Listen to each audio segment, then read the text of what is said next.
Ladies and gentlemen, it's time for another test. Today we're going to be testing out the range difference between the Railgun upgrade and the regular cannon on the new tank, of which I still cannot pronounce the name, so I'm not going to bother and simply refer to it as new tank. Now once again, we use the same method as I've been using over the past two tests with the blocks at the Sandy Shores airfield. Now before we actually get into the actual testing of the ranges, I wanted to show a few neat little things. First of all, with a regular tank, if you drive over a pedestrian car, it will explode. However, with the new tank, if you try to do the same thing, the car will simply not explode. And as you can see by this clip, it just keeps on rolling over and over. And then it was time to do that one thing that I still hate, which is testing the new tank versus the Rhino versus an 811, because why not? It's the fastest car in the game.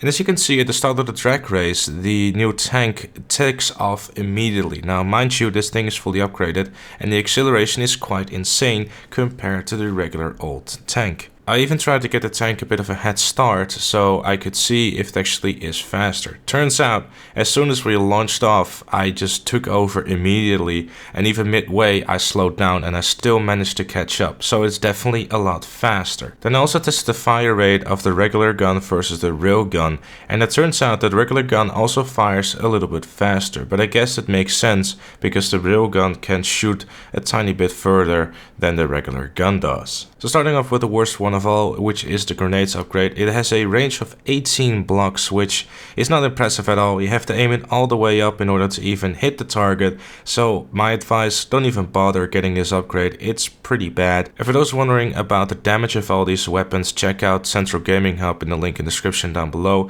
He did a test on both the armor and the weapons of the new vehicles, so I'm not going to bother. Simply watch this video because I feel like he already did a good enough job and I don't really feel like there's any need of me to repeat the same things that he's already said. Then we took to the Luxo and we went back in time to 2013 when the tank was still reigning supreme. The Rhino has a range of 29 blocks in order to hit the shot, and comparing that to the new tank with the regular gun, it also does 29. So essentially, gun-wise, you're getting the same thing as the Rhino. However, if you upgrade this to the Railgun, stuff is going to change a little bit. Now, first of all, I decided to test this without charging the gun. This resulted into a 25 block distance in order to get a hit. After that, I decided to charge it up, and what happened was I got a range increase up to 30 blocks. So a lot of you might be thinking like, wow, this thing is not even worth it to upgrade them because it's only a 1 block difference in range,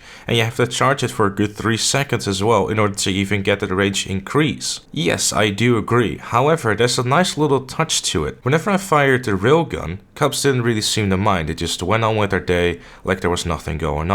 But as soon as I fired the regular gun, cops just started swarming the place like I just started World War III. And Bolt Striker put it in a very interesting way. Essentially how you can see the railgun upgrade is that it's a suppressor for your tank.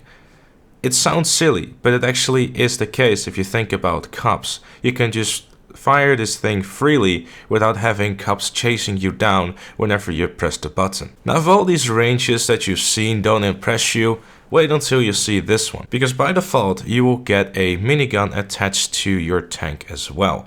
Now the range of this thing, it's quite insane. The distance this gun can still hit is 78 blocks.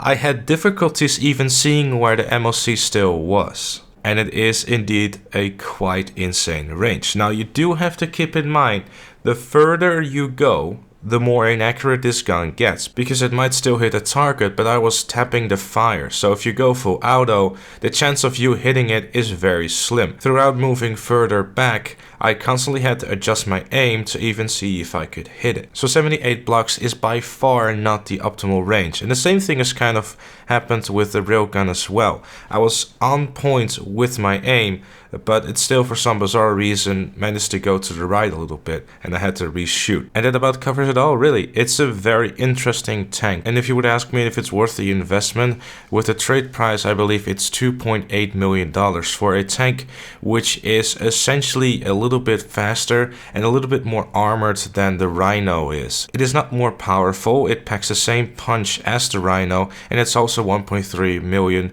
more expensive. If that's worth it to you, then go for it. it. The facts are on the table, you've seen it in this video, so do with it whatever you want. Before I end the video though, I want to give a huge thank you to Bolt Striker, Dragon, and I Killed Everyone for helping me out with this video. Without them, this video would simply not have been possible. But with all that said and done, thank you also very much for watching. I hope you found this useful. Leave a like if you enjoyed, subscribe for more, and I'll see you all later.